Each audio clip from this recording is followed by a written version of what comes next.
একটা জাতির ধ্বংসের জন্য নৈতিকতা বিবর্জিত নেতৃত্বই যথেষ্ট। আপনার বাবা নেতা ছিল, আপনি ছেলে, তো আপনি নেতা, এটাকে নেতৃত্ব বলে না। আপনি যদি মানুষকে প্রভাবিত করবার ক্ষমতা হাসিল করেন, মানুষের কাজে আসেন, আপনাকে যদি সমাজে কাজে লাগে, আপনি মানুষকে সাপোর্ট করেন, তখন আপনি নেতা হয়ে ওঠেন।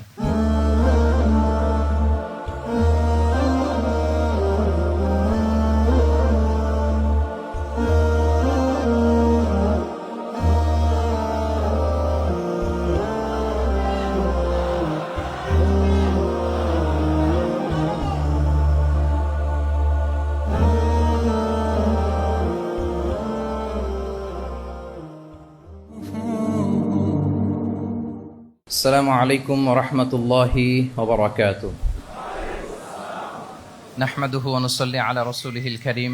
أما بعد فأعوذ بالله من الشيطان الرجيم. بسم الله الرحمن الرحيم. لقد كان لكم في رسول الله أسوة حسنة لمن كان يرجو الله واليوم الآخر وذكر الله كثيرا. صدق الله العظيم. رب اشرح لي صدري ويسر لي أمري واحلل عقدة من لساني يفقه قولي. মিনার চট্টগ্রাম বিশ্ববিদ্যালয়ের আয়োজনে আজকের এই সিরাত প্রোগ্রামে আপনারা যারা উপস্থিত হয়েছেন তাদের সবাইকে জানাচ্ছি আন্তরিক শুভেচ্ছা এবং মোবারকবাদ। আহলান ওয়া সাহলান ওয়া মারহাবান বিকুম ফি হাযাল লিকা আত-তাইয়িব আল মুবারাক। আমরা শুরুতেই আল্লাহ রাব্বুল ইজ্জা ওয়াল জালালের দরবারে শুকরিয়া জ্ঞাপন করছি, যিনি আমাদেরকে আজকের এই চমৎকার সন্ধ্যায় চট্টগ্রাম বিশ্ববিদ্যালয়ের সমাজ বিজ্ঞান অনুষদের এই চমৎকার অডিটোরিয়ামে আল্লাহ রাসূল সাল্লাল্লাহু আলাইহি ওয়া আলিহি ওয়াসাল্লামের পবিত্র সিরাত থেকে কিছু আলোচনা শুনবার জন্য আমাদেরকে একত্রিত হওয়ার সুযোগ করে দিয়েছেন। আমরা সবাই কালিমাত শুকর পড়ে নিচ্ছি আলহামদুলিল্লাহ। যে টপিকটির উপর আজকের সিরাত প্রোগ্রামে কিছু কথা আমি উপস্থাপন করবার চেষ্টা করব সেটা হচ্ছে প্রফেটিক লিডারশিপ, অর্থাৎ নবুবী নেতৃত্ব। আল্লাহ রাসূল সাল্লাল্লাহু আলাইহি ওয়াসাল্লামের নেতৃত্বের ধরন কেমন ছিল, কৌশলগুলো কেমন ছিল, স্ট্র্যাটেজি কেমন ছিল, রূপরেখা কেমন ছিল, এবং সেখান থেকে লেসন নিয়ে বর্তমান নেতৃত্বকে আমরা কিভাবে আরো ডেভেলপ করতে পারি, ইমপ্রুভ করতে পারি, এ নিয়ে সামান্য কিছু কথা আজকের এই প্রোগ্রামে আমি উপস্থাপন করার চেষ্টা করব ইনশাআল্লাহ বিইذنিল্লাহ। তো মূল আলোচনাতে যাওয়ার আগে আমাদের শুরুতে নেতৃত্ব জিনিসটা কি, what is leadership, what is the essence of leadership, এই বিষয়টা ক্লিয়ার হইতে হবে। এটা ক্লিয়ার হলে আমরা পুরো আলোচনাটা খুব ভালো করে উপভোগ করতে পারবো ইনশাআল্লাহ। আমি অডিয়েন্সের মধ্য থেকে শুনতে চাই যে নেতৃত্ব বলতে আমরা আসলে কি বুঝি, হোয়াট ইজ লিডারশিপ। লিডারশিপ মানে অন্যকে প্রভাবিত করবার ক্ষমতা, এটাই হচ্ছে মূলত লিডারশিপ। নেতৃত্ব মানে আপনার যদি অন্যকে ইনফ্লুয়েন্স করার ক্ষমতা থাকে, আপনার যদি মানুষকে ম্যানেজ করার ক্ষমতা থাকে, প্রভাবিত করবার ক্ষমতা থাকে, এটাই বেসিকলি লিডারশিপ। যদি আমরা অন্যকে প্রভাবিত করতে পারি তাহলে বাই ডিফল্ট আমি নেতা হয়ে উঠি। এটা হচ্ছে লিডারশিপের মূল সংজ্ঞা বা প্রকৃত কথা। লেটস সে ক্লাস শেষে একজন তার বন্ধুদেরকে বলল চল খেলতে যাই, তো কেউ কেউ রাজি, আবার অনেকে রাজি না। সে কনভিন্স করা শুরু করলো, ফাইনালি সে সবাইকে কনভিন্স করে খেলতে নিয়ে গেল, এই যে লিডার হয়ে গেছে। ক্লিয়ার হয়েছে না ব্যাপারটা? তাহলে বেসিকলি অন্যকে প্রভাবিত করবার যে ক্ষমতা, এটাই হচ্ছে কি লিডারশিপ। যদি আমরা অন্যকে প্রভাবিত করতে পারি, ইনফ্লুয়েন্স করতে পারি। আমাদের সমাজে কিংবা রাষ্ট্রে আমরা যে সমস্যাগুলো দেখি, এগুলো বেসিকলি পোর লিডারশিপের কারণে। Poor leadership, because of poor leadership. যদি যথাযোগ্য নেতৃত্ব আমরা তৈরি করতে পারতাম, যোগ্য নেতৃত্ব যদি আমরা হাজির করতে পারতাম, তাহলে এই সমস্যাগুলো থাকতো না। আমরা আল্লাহ রাসূল সাল্লাল্লাহু আলাইহি ওয়া আলিহি ওয়াসাল্লামের নেতৃত্বের গুণাবলীগুলো, যদি ওনার যে লিডারশিপ ট্রেডস, লিডারশিপ ফিচার্সগুলো আছে, এগুলো যদি আমরা খেয়াল করি তাহলে দেখবো যে এগুলো দিয়ে তিনি পুরো একটা জাতি, একটা ভূখণ্ডের জীবনধারা পাল্টে দিয়েছিলেন। তাহলে নেতৃত্বের দিক থেকে অ্যাজ এ লিডার তিনি কতটা সফল, এটা খুব ক্লিয়ার আমাদের কাছে। আমরা এখন দেখার চেষ্টা করব যে রাসূল সাল্লাল্লাহু আলাইহি ওয়াসাল্লামের লিডারশিপটা আসলে কোন ধরনের লিডারশিপ ছিল, কোন ধরনের নেতৃত্ব ছিল, এবং সেখান থেকে বর্তমান সময়ে আমরা কি করে যুগোপযোগী নেতৃত্ব তৈরি করতে পারি। প্রথম যেটা বলতে হবে সেটা হচ্ছে আল্লাহ রাসূল সাল্লাল্লাহু আলাইহি ওয়া আলিহি ওয়াসাল্লামের নেতৃত্বটা ছিল সার্ভেন্ট লিডারশিপ। সার্ভেন্ট লিডারশিপ মানে হচ্ছে কাজের মধ্য দিয়ে নেতা হওয়া। বেসিক্যালি আপনি যখন মানুষের কাজে লাগবেন বা কাজে আসবেন, তখনই আপনি নেতা। যদি আপনাকে সমাজে কোনো কাজে না লাগে, সমাজে যদি আপনি রেলেভেন্ট হতে না পারেন, কাউকে সাপোর্ট করতে না পারেন, গাইড করতে না পারেন, তাহলে তো নেতা হয়ে ওঠা আপনার পক্ষে সম্ভব হবে না। তাহলে যদি কাজে লাগা যায় মানুষের, আপনি যদি কাজে লাগেন, আপনি যদি মানুষের উপকারে আসেন, তাহলে by default you are a leader. If you are society oriented, if you are people oriented, if you are service oriented, by default you are a leader. আমরা যদি আল্লাহ রাসূল সাল্লাল্লাহু আলাইহি ওয়া আলিহি ওয়াসাল্লামের জীবনের দিকে একটু খেয়াল করি, তাহলে দেখবো যে নবী হওয়ার আগেও কিন্তু আল্লাহ রাসূল সাল্লাল্লাহু আলাইহি ওয়াসাল্লামের এই ক্যারেক্টারিস্টিক্স গুলো ছিল, এই ফিচার গুলো ছিল। উনি মানুষের অনেক কাজে এসেছেন, তিনি মানুষকে সাপোর্ট করতেন, বিপদে তাদের পাশে দাঁড়াতেন, তাই না? তিনি তো অফিসিয়ালি 40 বছর বয়সে নবী হলেন, যদিও আল্লাহর এলেমে তিনি অনেক আগে থেকেই নবী। কিন্তু দুনিয়াতে আল্লাহ রাসূল সাল্লাল্লাহু আলাইহি ওয়াসাল্লাম যখন 40 বছর বয়সে উপনীত হলেন, তখনই তো হেরা গুহায় নাজিল হলো, ইকরা বিসমি রাব্বিকাল্লাযী খালাক, read in the name of your lord who has created. এই যে 5টা আয়াত নাজিল হলো, উনি নিয়ে আসলেন, কাঁপতে লাগলেন। খাদিজা রাদিয়াল্লাহু তাআলা আনহার কাছে বললেন যে মনে হয় আমি মারা যাব, আমাকে কম্বল চাপা দাও, আমার ভয় লাগছে, আমি কাঁপছি। তখন খাদিজা রাদিয়াল্লাহু তাআলা আনহা ওনাকে আশ্বস্ত করলেন, ওয়াল্লাহি লা ইউখজিকাল্লাহু আবাদা, আপনি ভয় পাবেন না, আল্লাহ আপনাকে অপদস্থ করবেন না। ইন্নাকা লা তাসিলুর রাহিমা ওয়া তাসদুকুল হাদিসা, নিশ্চয় আপনি আত্মীয়তার সম্পর্ককে বজায় রাখেন, আপনি সবসময় সত্য কথা বলেন। ওয়া তাহমিলুল কাল্লা, আপনি মানুষের বোঝা বয়ে দেন। ওয়া তাকসিবুল মা'দুমা, যার উপার্জন করার কোনো সক্ষমতা নেই তার জন্য আপনি উপার্জন করেন, তাকে আপনি ফিনান্সিয়াল সাপোর্ট করেন। ওয়া তাকরিউদ দাইফা, আপনি মেহমানকে খাওয়ান। ওয়া তুঈনু আলা নাওয়াইবিল হক, সত্য যেখানে বিপন্ন সেখানে আপনি সত্যের বীর সেনানী হয়ে দাঁড়িয়ে যান। তো এই ফিচার যাদের মধ্যে থাকে, এমন ব্যক্তিত্বকে আল্লাহ তাআলা কখনোই অপমান করতে পারেন না। আপনি চিন্তিত হবেন না, ডোন্ট ওয়ারি অ্যাবাউট ইট, কোনো ভয় নাই, কোনো চিন্তা নাই, আপনি আশ্বস্ত হন। তাহলে দেখেন, এই যে 6টা গুণের কথা খাদিজা রাদিয়াল্লাহু তাআলা আনহা বললেন, এগুলো কিন্তু রাসূল সাল্লাল্লাহু আলাইহি ওয়াসাল্লাম নবী হওয়ার আগের গুণ, অর্থাৎ 40 বছর বয়সে তিনি উপনীত হওয়ার আগেই ওনার এই অভ্যেস ছিল যে উনি অন্যের বোঝা বইয়ে দিতে হেল্প করতেন, মানুষকে সাপোর্ট করতেন। যার উপার্জন করার সুযোগ নাই, ক্ষমতা নাই, তাকে তিনি উপার্জন করে দিতেন, মানে তাকে ফিনান্সিয়ালি সাপোর্ট করতেন, মেহমান খাওয়াতেন। তার মানে নবী হওয়ার আগেই উনি জনকল্যাণমূলক কাজে নিজেকে সম্পৃক্ত রেখেছেন, মানুষকে তিনি সাপোর্ট করতেন, মানুষকে হেল্প করতেন, উনি মানুষের কাজে লাগতেন। আর যে মানুষের কাজে লাগে, মানুষের উপকারে আসে, জনকল্যাণমূলক কাজে নিজেকে সম্পৃক্ত রাখে, বাই ডিফল্ট সে নেতা, বাই ডিফল্ট সে কি নেতা হয়ে যায়। তাহলে to serve before to lead, নেতৃত্ব এটা আসলে পজিশনের সাথে সম্পৃক্ত না, ইটস অল অ্যাবাউট ইনফ্লুয়েন্স। আপনার বাবা নেতা ছিল, আপনি ছেলে, তো আপনি নেতা, এটাকে নেতৃত্ব বলে না। আপনি যদি মানুষকে প্রভাবিত করবার ক্ষমতা হাসিল করেন, মানুষের কাজে আসেন, আপনাকে যদি সমাজে কাজে লাগে, আপনি মানুষকে সাপোর্ট করেন, তখন আপনি নেতা হয়ে ওঠেন। তাহলে রাসূল সাল্লাল্লাহু আলাইহি ওয়াসাল্লামের লিডারশিপটা যদি বুঝতে হয়, প্রথম কথা হচ্ছে ওনার লিডারশিপের প্যাটার্নটা ছিল সার্ভেন্ট লিডারশিপ, মানে সার্ভিস দেওয়ার মধ্য দিয়ে উনি নেতা বনে গেছেন। নবী হওয়ার আগেই ওনার মধ্যে এই ট্রেড ছিল, উনি মানুষকে সার্ভিস দিতেন। আরবিতেও একটা কথা আছে, সাইয়্যিদুল কওমি খাদিমুহুম, মানে যিনি সমাজের নেতা তিনি হবে সমাজের সবচেয়ে বড় খাদেম। যিনি নেতা হবেন তিনি সমাজের সবচেয়ে বড় কি হবেন? খাদেম হবেন। আমি টোটাল 12টা পয়েন্ট আলোচনা করবার চেষ্টা করবো ইনশাআল্লাহ। প্রথম পয়েন্টটা হচ্ছে সার্ভেন্ট লিডারশিপ, মানে to serve before to lead. নেতা হওয়ার আগে খাদেম হইতে হবে। কি হইতে হবে? খাদেম হইতে পারলে আপনি বাই ডিফল্ট নেতা। তাহলে আল্লাহ রাসূল সাল্লাল্লাহু আলাইহি ওয়া আলিহি ওয়াসাল্লামের নেতৃত্বের প্রথম কথা হচ্ছে ওনার লিডারশিপ প্যাটার্নটা ছিল সার্ভেন্ট লিডারশিপ। এটা হচ্ছে নাম্বার 1। 2 নাম্বার কথা হচ্ছে নেতৃত্বের জন্য যেটা লাগে সেটা হচ্ছে কম্পিটেন্স। কিছু কম্পিটেন্স লাগে, এর মধ্যে অন্যতম কম্পিটেন্স হচ্ছে অ্যালোকুয়েন্স, বাগ্মিতা, বক্তব্যের পারঙ্গমতা, এটা লাগে। মানে যিনি নেতা হবেন তিনি কথা বলতে জানতে হবে, কথা বলতে পারতে হবে। এবার বলেন তো, আল্লাহ রাসূল সাল্লাল্লাহু আলাইহি ওয়াসাল্লামের এই কোয়ালিটিটা ছিল কি ছিল না? অসাধারণ কমিউনিকেশন স্কিল ছিল আল্লাহ রাসূল সাল্লাল্লাহু আলাইহি ওয়াসাল্লামের। এবং ওনার পাবলিক স্পিকিং এর যে কি দক্ষতা, আমরা ওনার বিভিন্ন বক্তব্যে, ওনার জুমার খুতবায়, ওনার বিভিন্ন আলোচনায়, বক্তব্যগুলো থেকে আমরা বুঝতে পারি। তাহলে নেতা হইতে হলে তার এলোকোয়েন্স লাগে, বাগ্মিতা লাগে।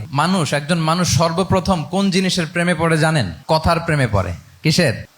কথার প্রেমে পড়ে। কথার ধরন, কণ্ঠস্বর, তার অ্যাটিটিউড, তার শব্দের জাদু, এটা মানুষের হৃদয়কে জয় করে ফেলে। আল্লাহ রাসূল সাল্লাল্লাহু আলাইহি ওয়াসাল্লাম তিনি নিজেও বলেছেন, ওয়া ইন্না মিনাল বায়ানি লা সিহরা, কিছু কিছু বক্তব্যের মধ্যে জাদু আছে। তো রাসূল সাল্লাল্লাহু আলাইহি ওয়াসাল্লামের এই এলোকোয়েন্স ছিল, এলোকোয়েন্স। তিনি বলতেন, উতিতু জাওয়ামিউল কালিম, আল্লাহ তাআলা আমাকে সর্বমর্ম বাচন ভঙ্গির অধিকারী করেছেন। মানে উনি যেটা বলতেন এটা ছিল very precise in wording but comprehensive in meaning. এটার যে দোতনা, এটার যে appeal to the heart of the people, to the heart of the listener, এটা অসাধারণ, মানুষের হৃদয়কে জয় করে ফেলতো। আল্লাহু আকবার। তাহলে নেতা হইতে হইলে তার কমিউনিকেশন স্কিল লাগবে। কি বলেন? লাগবে। এখন নেতা আসছে, উনি বক্তব্য করতে পারতেছে না, তাহলে কি নেতা হইতে পারবে?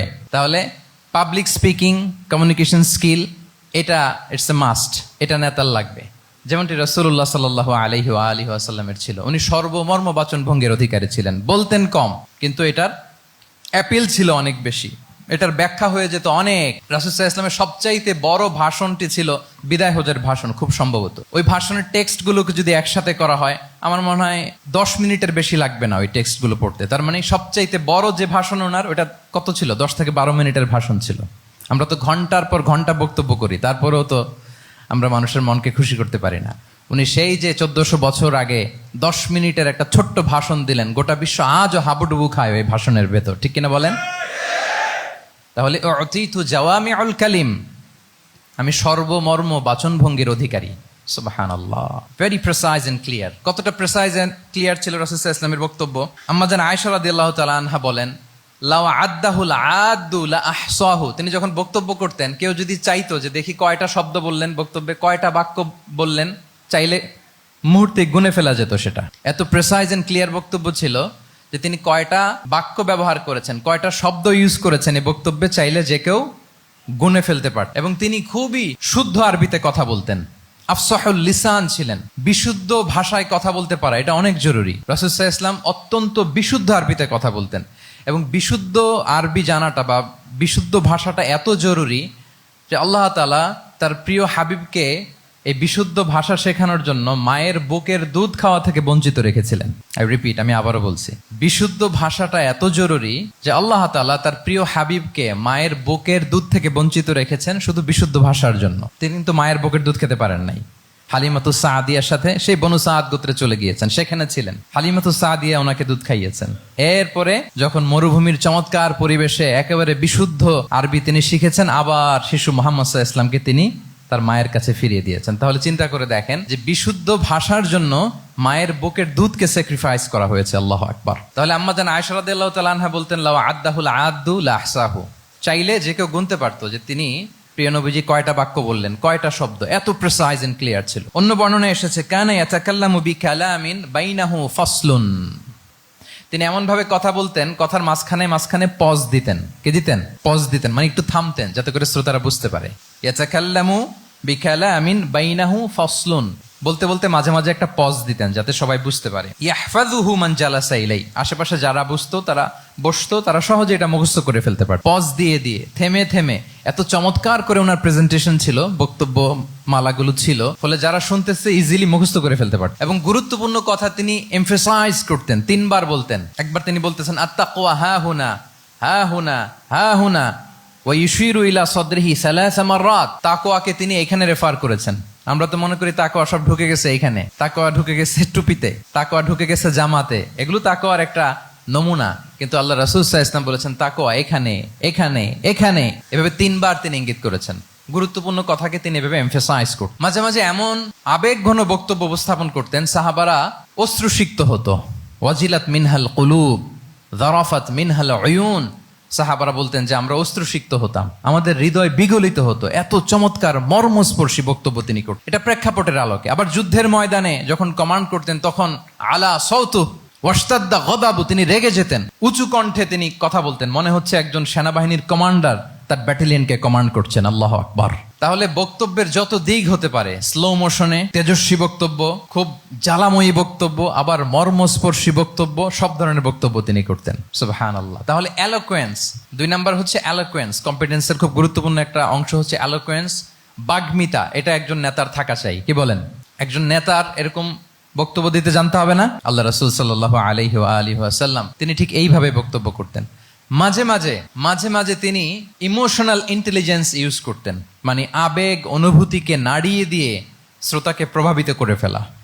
স্পিরিচুয়াল ইন্টেলিজেন্স বা ইমোশনাল ইন্টেলিজেন্স তিনি বক্তব্যের মধ্যে ব্যবহার করতেন। এমনভাবে তিনি নাসিহাত করতেন, এমনভাবে কথা বলতেন, মানুষের আবেগ অনুভূতিকে তিনি নাড়িয়ে দিতেন। আল্লাহু আকবার। ছোট্ট একটা উদাহরণ এখানে আমি হাজির করি। আপনারা হুনাইনের যুদ্ধের কথা নিশ্চয়ই শুনেছেন। কত হিজরিতে হয়েছিল?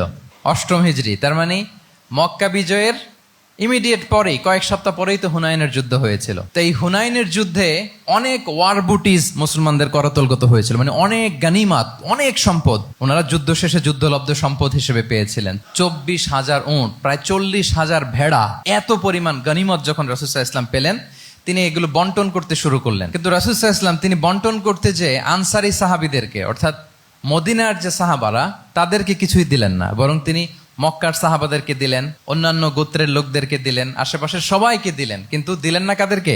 আনসারী সাহাবীদেরকে। তো ফলে এত বিশাল ওয়ার বুটিজ, এর মধ্যে থেকে কিছুই আনসারীরা পেল না। ওনাদের মধ্যে ক্ষোভের জন্ম নিল।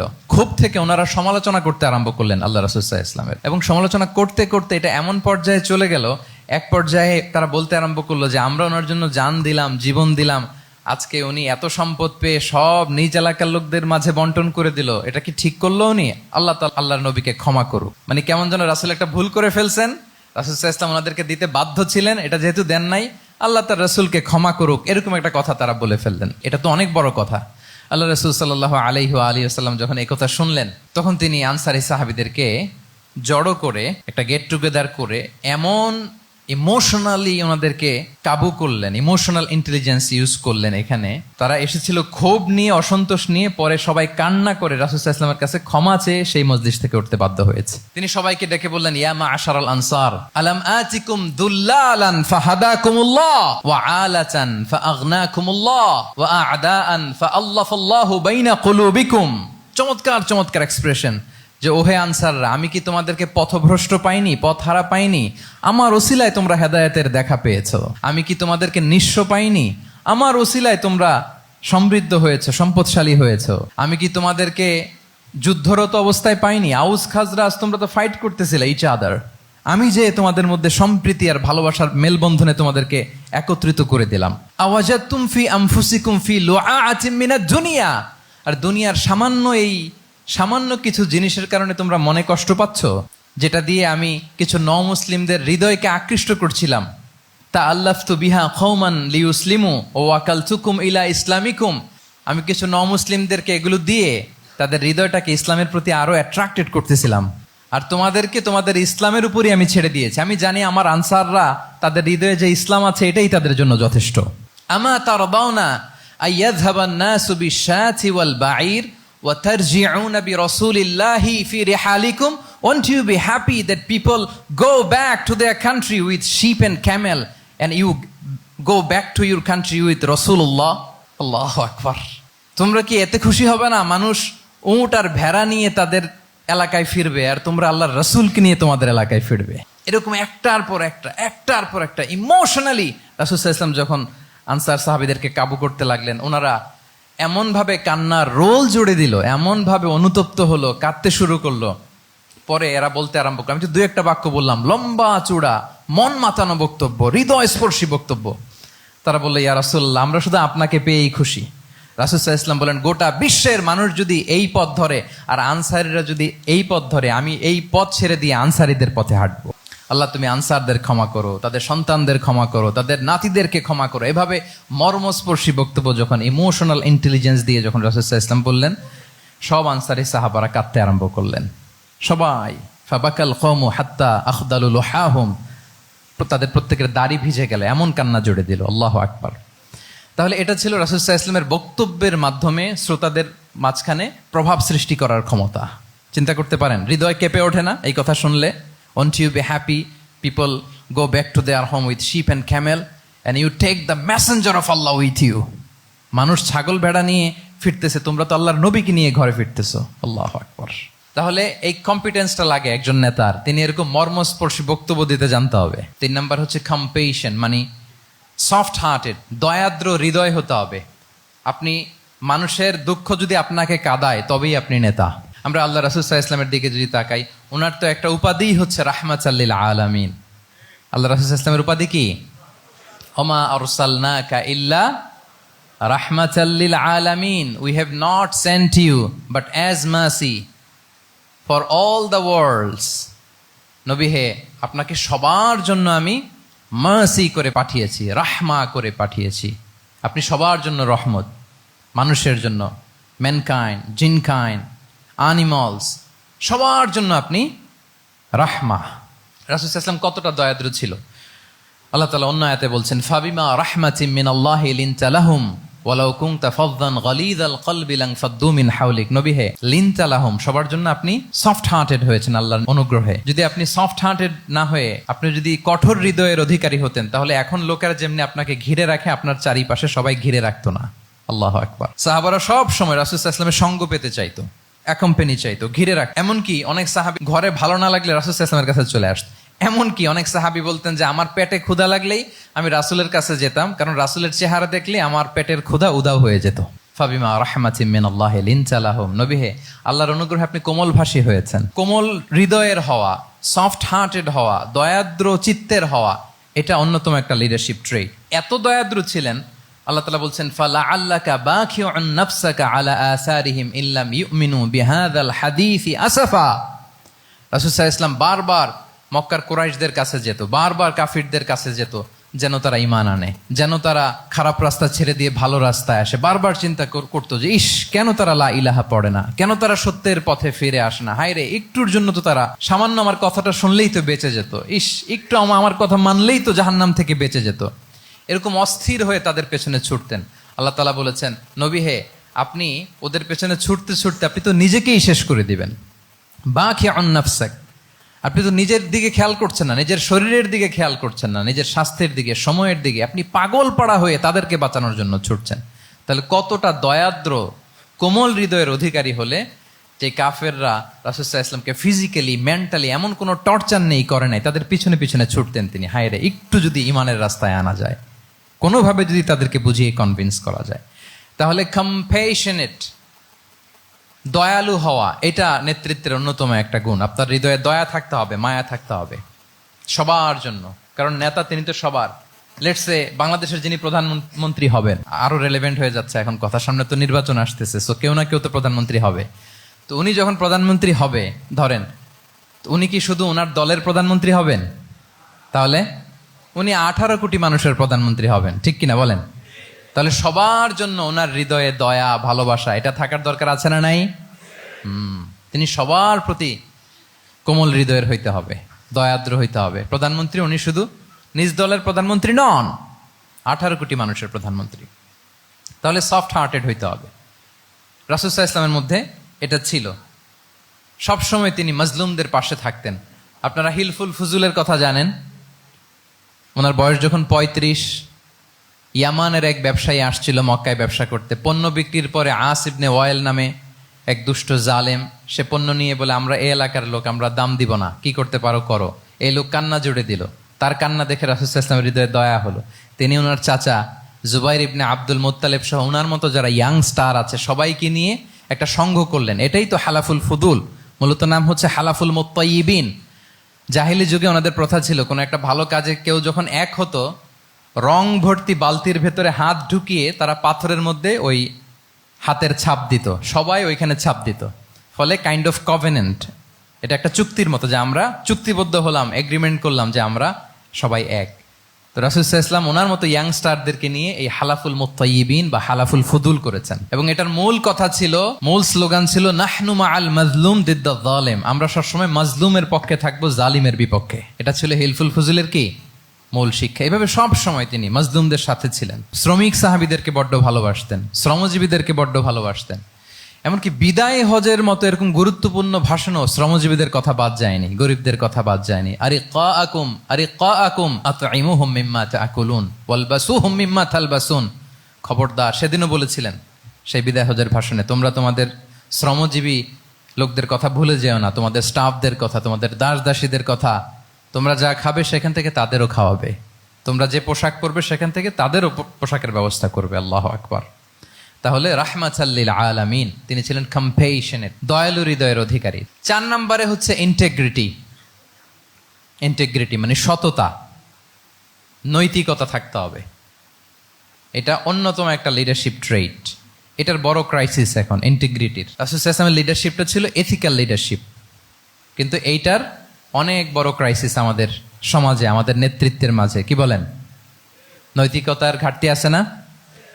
নৈতিকতা বিবর্জিত নেতৃত্ব, এটা দিয়ে কিছুই হয় না। একটা জাতির ধ্বংসের জন্য নৈতিকতা বিবর্জিত নেতৃত্বই যথেষ্ট। এজন্য নৈতিকতা লাগবে, ইন্টিগ্রিটি, সততা। আমরা যদি আল্লাহ রাসূল সাল্লাল্লাহু আলাইহি ওয়াসাল্লামের নেতৃত্বের দিকে তাকাই, ওনার সততা, ওনার সত্যবাদিতা, ওনার আমানতদারিতা নিয়ে যদি আমরা একটু সিরাতের পরতে পরতে খেয়াল করি, এমনকি নবী হওয়ার আগে যদি খেয়াল করি, তাহলে দেখব যে মক্কার লোকেরা আল্লাহ রাসূল সাল্লাল্লাহু আলাইহি ওয়াসাল্লামকে আস-সাদিক, আল আমিন উপাধিতে ভূষিত করেছেন। সুবহানাল্লাহ, মানে সত্যবাদী, ট্রুথফুল এন্ড ট্রাস্টওয়ার্দি। স্বয়ং মক্কার লোকেরা, মক্কার মুশরিকরা রাসূল সাল্লাল্লাহু আলাইহি ওয়াসাল্লামকে উপাধি দিয়েছিলেন আল আমিন। কি উপাধি দিয়েছিলেন? আল আমিন। তার মানে কখনো মিথ্যা বলেননি, কখনো আমানতের খেয়ানত করেননি। যখন আয়াত নাজিল হলো ওয়া আনজির আশিরাতাকাল আকরাবিন, হে নবী আপনি আপনার নিকট আত্মীয়দেরকে সতর্ক করুন জাহান্নামের আযাবের, তিনি সাফা পাহাড়ের চূড়ায় উঠে গেলেন, ডাকতে আরম্ভ করলেন, ও মক্কার লোকেরা, ও আমার আত্মীয়রা, আমি যদি বলি এই পাহাড়ের পেছনে একদল ঘোড় সাওয়ার সশস্ত্র ব্যাটালিয়ন তোমাদেরকে এখনই অ্যাটাক করবে, তোমরা কি বিশ্বাস করবে? আকুনতুম মুসাদ্দিকিয়া, আমার কথা বিশ্বাস করবে? মক্কাবাসী এক বাক্যে কি বলেছিল জানেন? তারা বলেছিল নাম, অবশ্যই বিশ্বাস করবে। কেন বিশ্বাস করবে? বলে যে মা জাররাবনা আলাইকা ইল্লা সিদকা, we have never ever experienced a single lie from you in our life. আমরা জীবনে কোনোদিন তোমার মিথ্যা বলতে শুনি নাই। আল্লাহু আকবার। কি নিঃসংকোচ স্বীকৃতি এলাকার লোকদের। এইটা আমাদের সমাজে অনেক বড় ক্রাইসিস, আমানতদারিতা, ট্রাস্টওয়ার্দিনেস। সো এখান থেকে আমাদের শিখতে হবে, অনেক কিছু রিভাইজ করতে হবে আমাদেরকে।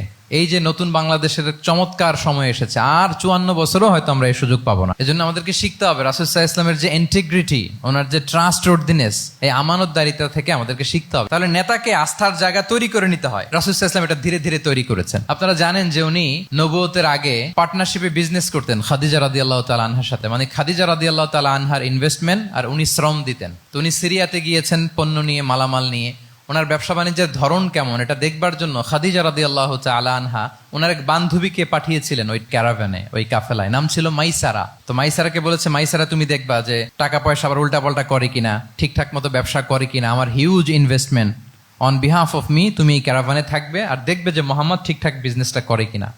আল্লাহু আকবার। মাইসারা এই সফর শেষে এসে খাদিজা রাদিয়াল্লাহু তাআলা আনহার কাছে এমন পজিটিভ রিভিউ দিয়েছে, এই রিভিউ শুনেই খাদিজা রাদিয়াল্লাহু তাআলা আনহা বিষ্ণু ইসা ইসলামকে বিয়ে করার জন্য রাজি হয়ে গেছেন।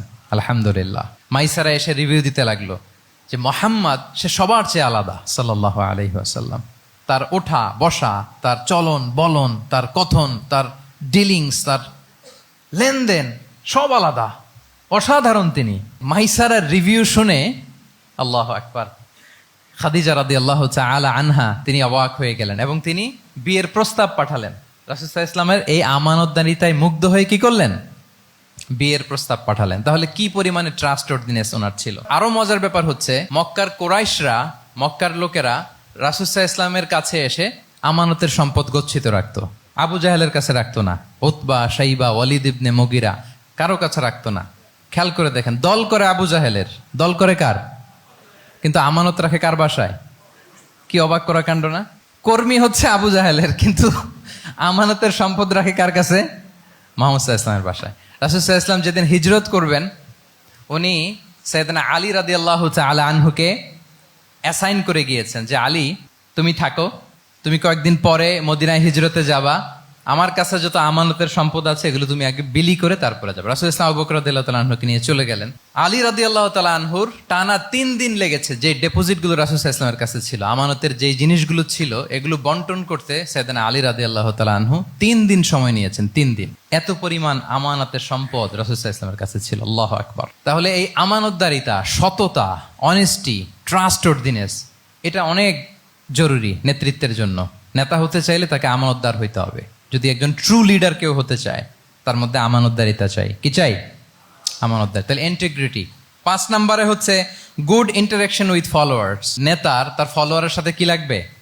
ভালো ইন্টারাকশন লাগবে, সুন্দর একটা সম্পর্ক লাগবে, ভালো বোঝাপড়া চাই। একজন ভালো নেতৃত্বের বৈশিষ্ট্য হচ্ছে নেতা তার ফলোয়ারের সাথে কি করবে? ইন্টারেক্ট করবে। এখানেই বস আর লিডারের মধ্যে পার্থক্য। বস কি করে? অর্ডার করে শুধু। বসের কাজ হচ্ছে এই ডুজ অ্যান্ড ডোন্টস বলে দেয়, এইটা করা যাবে, ওইটা করা যাবে, মানে অর্ডার করে, ডিরেক্ট করে। কিন্তু লিডার কি করে? গাইড করে, মেন্টরিং করে, ইন্সপায়ার করে, মোটিভেট করে। So here is the difference between leader and boss. তাহলে বসই হওয়া যাবে না। নেতা হইতে চাইলে বসই হওয়া যাবে না। You have to interact with your followers. আপনার ফলোয়ারের সাথে ইন্টারাকশন লাগবে, তবেই আপনি নেতা। আমরা দেখি রাসূল সাল্লাল্লাহু আলাইহি ওয়াসাল্লামের কেমন ইন্টারাকশন ছিল। রাসূল সাল্লাল্লাহু আলাইহি ওয়াসাল্লাম যে কোনো বড় ডিসিশনে সাহাবাদের সাথে কনসালটেশন করতেন, পরামর্শ করতেন, তারপরে সিদ্ধান্ত নিতেন। ওয়াশাবিরহুম ফিল আমর, এই আয়াতের ভিত্তিতে তিনি সবার সাথে কি করে নিতেন? সাহাবাদের সাথে পরামর্শ করে নিতেন। আপনারা দ্বিতীয় হিজরির যে বদরের যুদ্ধের কথা জানেন, বদরের প্রান্তরটা মদিনা থেকে প্রায় 130 কিলো দক্ষিণ পশ্চিমে। তো ওখানে গেলেন মদিনা থেকে তিনি। যাওয়ার পরে এক জায়গায় তিনি সেনা ক্যাম্প স্থাপন করলেন। স্থাপন করার পরে হাব্বাব ইবনুল মুনজির রাদিয়াল্লাহু তাআলা আনহু তিনি জিজ্ঞেস করলেন, ইয়া রাসূলুল্লাহ, এই যে আপনি এই জায়গায় বদরের প্রান্তরে সেনা শিবির স্থাপন করলেন, সেনা ক্যাম্প স্থাপন করলেন, এটা কি আল্লাহর দেখিয়ে দেয়া কোনো জায়গা নাকি আপনার ইচ্ছায়? তিনি বললেন, আমানজিলান আনসালাকাল্লাহু লাইসা লানা আন নাতাকদ্দামাহু ওয়ালা নাতাআখারা আনহু। এটা কি একেবারে ফিক্সড আল্লাহর পক্ষ থেকে ওহী যে এখানেই শিবির স্থাপন করতে হবে, নাকি আমহুয়া রায়ু ওয়াল হারবু ওয়াল মাকিদা, নাকি এটা যুদ্ধের কৌশল হিসেবে আপনি নিজ থেকে করেছেন? রাসূল সাল্লাল্লাহু আলাইহি ওয়াসাল্লাম বললেন, না, এটা কোনো ওহী না। আমার কাছে মনে হয়েছে, আমার যে অ্যানালিসিস, আমার মনে হয়েছে বদরের যুদ্ধে এখানেই আমাদের পজিশনিংটা হইলে ভালো হয়। হাব্বাব ইবনে মুনজির রাদিয়াল্লাহু তাআলা আনহু বলেন, না, ইদান লাইসা হাযা বিমানসিল ইয়া রাসূলুল্লাহ, তাহলে এইখানে যদি আপনার নিজ থেকে আপনি এটা ডিসাইড করেন, আমি আপনার অনুমতিক্রমে বলতে চাই ইয়া রাসূলুল্লাহ, এটা সুন্দর জায়গা হয়নি। সুন্দর জায়গা হয়নি? তাহলে কোথায়? হাব্বাব বললেন, ওইখানে, ওই যে বদরের একটা কুয়া আছে, এখানে পানির সোর্স আছে, আমরা যদি ওইখানে একটা ব্লকেট দিয়ে দাঁড়াতে পারি, তাহলে কোরাইশরা এসে আর পানি খেতে পারবে না, ওরা পানি না খেয়েই মরবে, যুদ্ধেও মরবে, পানির অভাবেও মরবে। আল্লাহু আকবার। এক মুহূর্ত দেরি করলেন না রাসূল সাল্লাল্লাহু আলাইহি ওয়াসাল্লাম। এই অপিনিয়ন পাওয়ার সাথে সাথেই বললেন, এই সেনা ক্যাম্প এখান থেকে উঠে হাব্বাব যেখানে বলেছে ওইখানে যে সেনা শিবির স্থাপন করো। এক সেকেন্ডও দেরি করেন নাই। তাহলে কোনো ইগোইস্টিক ঝামেলা ছিল না, ভেরি অ্যাকোমোডেটিভ ছিলেন রাসূল সাল্লাল্লাহু আলাইহি ওয়াসাল্লাম। আমরা অনেক সময় নতুন কোনো কথা শুনলে, কোনো রিফর্ম শুনলে, শ্রোতাদের মধ্যে থেকে কিছু একটা শুনলে আটকে উঠি, চেঞ্জ করতে চাই না, রিজিড হয়ে থাকে। এই রিজিডিটি রাসূল সাল্লাল্লাহু আলাইহি ওয়াসাল্লামের মধ্যে ছিল না, ভেরি অ্যাকোমোডেটিভ ছিলেন, ইজিলি ওপেন আপ করতে পারতেন। মুহূর্তেই বলেন, ঠিক আছে, আমি যেখানে করেছি আসলে ঠিক হয় না, হাব্বাব যেখানে বলেছে সবাই ওখানে যে সেনা ক্যাম্প স্থাপন করো। আল্লাহু আকবার। উনি চাইলে বলতে পারতেন, এই হাব্বাব, তুমি কি আমার চেয়ে বেশি বুঝো? আমি তো নবী, তুমি আমার উম্মাহ, আমার কাছে ওহী আসে। কোনো ধরনের আর্গুমেন্টে না যে সরাসরি রাসূল সাল্লাল্লাহু আলাইহি ওয়াসাল্লাম এটাকে মেনে নিলেন। আল্লাহু আকবার। তাহলে এই যে ইন্টারাকশন, দেখেন কত চমৎকার ইন্টারাকশন ছিল সাহাবীদের সাথে রাসূলুল্লাহ সাল্লাল্লাহু আলাইহি ওয়া আলিহি ওয়াসাল্লামের। তাহলে good interaction with your followers, এটা জরুরি। আমরা যদি খন্দকের ঘটনা দেখি, খন্দকের যে পরীক্ষা খনন করা হয়েছিল, এটা কিন্তু কোনো মদিনার বা মক্কার কোনো আরাবিয়ান সাহাবাদের কাছ থেকে এই পরামর্শ আসেনি। এসেছে কার কাছ থেকে? সালমান আল ফারিসি। বাড়ি কই? সেই ইরান, ইয়ামান না, ইরানে। উনি হি ওয়াজ পার্সিয়ান, উনি ইরান থেকে আসছে। তাহলে ইজিলি তিনি সাহাবীদের কাছ থেকে চমৎকার অপিনিয়ন আসলে সেটাকে পিক করতেন এবং তাদের সাথে চমৎকার ইন্টারাকশন ছিল। সাহাবীদের সাথে, ফলোয়ারদের সাথে ওনার কতটা গভীর ইন্টারাকশন ছিল, ছোট্ট একটা হাদিস বলে, হাদিসটা সহিহ, মুসনাদে আহমদ ইবনে হাম্বালে এসছে। আমি এই পয়েন্টটা শেষ করছি। রাসূল সাল্লাল্লাহু আলাইহি ওয়াসাল্লামের যুগে এক সাহাবী ছিল, তার নাম ছিল জাহির ইবনে হারাম আল আশজাঈ। জাহির সাহাবীর নাম কি? সবাই বলুন, কি নাম? জাহির রাদিয়াল্লাহু তাআলা আনহু। উনি মদিনায় থাকতেন না, উনি মরুপল্লীতে থাকতেন, মানে বেদুইন ছিলেন আর কি। মদিনা তো শহর, সিটি, উনি সিটিতে থাকতেন না, উনি থাকতেন মরুপল্লীতে। ওখানে তিনি অর্গানিক ফলমূল, শাকসবজি চাষ করতেন। রাসূল সাল্লাল্লাহু আলাইহি ওয়াসাল্লাম ওনার এই অর্গানিক ফলমূল আর শাকসবজি খুব পছন্দ করতেন। ফলে উনি প্রায় সেই মরুপল্লী থেকে রাসূল সাল্লাল্লাহু আলাইহি ওয়াসাল্লামের জন্য অর্গানিক ফ্রেশ ফ্রুট আর শাকসবজি মদিনায় নিয়ে আসতেন এবং এগুলো ফ্রিতে দিতেন রাসূল সাল্লাল্লাহু আলাইহি ওয়াসাল্লামকে অ্যাজ এ গিফট। উপহার হিসেবে রাসূল সাল্লাল্লাহু আলাইহি ওয়াসাল্লামকে মরুপল্লী থেকে চাষ করে আনা ফলমূল, শাকসবজি দিতেন। আর কিছু শাকসবজি, ফলমূল তিনি মদিনার বাজারে বিক্রি করতেন। তো একবার তিনি এসে রাসূল সাল্লাল্লাহু আলাইহি ওয়াসাল্লামকে অর্গানিক এই ফ্রুটগুলো দিয়ে বাকিগুলো মদিনার বাজারে বিক্রি করতেছেন। রাসূলুল্লাহ সাল্লাল্লাহু আলাইহি ওয়া আলিহি ওয়াসাল্লাম বাজার ভ্রমণে গেলেন, যে দেখে ওই তো জাহের, উনি আবার কানা রজুলান দামিমান, একটু কুৎসিত দেখতে, একটু খাটো কুৎসিত শ্যামবর্ণের ছিলেন। তো ওনাকে দেখেই রাসূল সাল্লাল্লাহু আলাইহি ওয়াসাল্লাম পিছন থেকে এরকম ঝাপটে ধরলেন। উনি তো দেখতে পারতেছেন না কে ধরলো। উনি বলে, মান হাদা আরসিলনি, এই ছাড়ো ছাড়ো, কে কে, এই কোন লোক আমারে ধরলো? ছাড়ো ছাড়ো করে অস্থির। যখন পিছনে ফিরে দেখে আল্লাহ রাসূল সাল্লাল্লাহু আলাইহি ওয়াসাল্লাম, এখন আর ছাড়াছাড়ি করে না, এখন ওনার পিঠটা রাসূল সাল্লাল্লাহু আলাইহি ওয়াসাল্লামের বুক মোবারকের দিকে আরো লাগাই দিচ্ছে এইভাবে। সুবহানাল্লাহ। এতক্ষণ বলে, এই কে, ছাড়ো ছাড়ো। যখন দেখে রাসূল সাল্লাল্লাহু আলাইহি ওয়াসাল্লাম এখন আর তাড়াহুড়ো করতেছে না, এখন ওনার পিঠটা রাসূল সাল্লাল্লাহু আলাইহি ওয়াসাল্লামের বুক মোবারকের সাথে আরো ঠেলে দিচ্ছে। রাসূল সাল্লাল্লাহু আলাইহি ওয়াসাল্লাম এবার মজার ছলে বললেন, মাইয়াশতারি হাযাল আবদ, ফান করে বলতেছেন, এই একটা দাস আছে আমার কাছে, এই লোকটারে কে কিনবে, আমি বেচবো। জাহির রাদিয়াল্লাহু তাআলা আনহু বলেন, ইয়া রাসূলুল্লাহ, ইদান ওয়াল্লাহি তাজিদুনি কাসিদান, আমি কালো মানুষ, আমি সস্তা মানুষ, আমারে বেচলে বেশি দাম পাবেন না আপনি।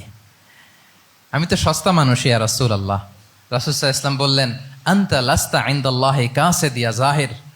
হে জাহির, তুমি আল্লাহর কাছে সস্তা নও। আনতা ইনদাল্লাহি গালি, তুমি আল্লাহর কাছে বড্ড দামি। তোমার স্কিন ব্রাইট কালার না, তুমি কুৎসিত। তুমি দুনিয়াতে সস্তা হতে পারো, কিন্তু আমার আল্লাহর দরবারে তুমি কভু সস্তা নও। আনতা ইনদাল্লাহি গালি, আল্লাহর কাছে তুমি বড্ড দামি। দেখেন ইন্টারেকশন কোন মাত্রায় গেলে পিছন থেকে যে এরকম হাক করা যায়, ঝাপটে ধরা যায় এক সাহাবীকে। সুবহানাল্লাহ বিহামদি। এরকম গুড ইন্টারাকশন ছিল।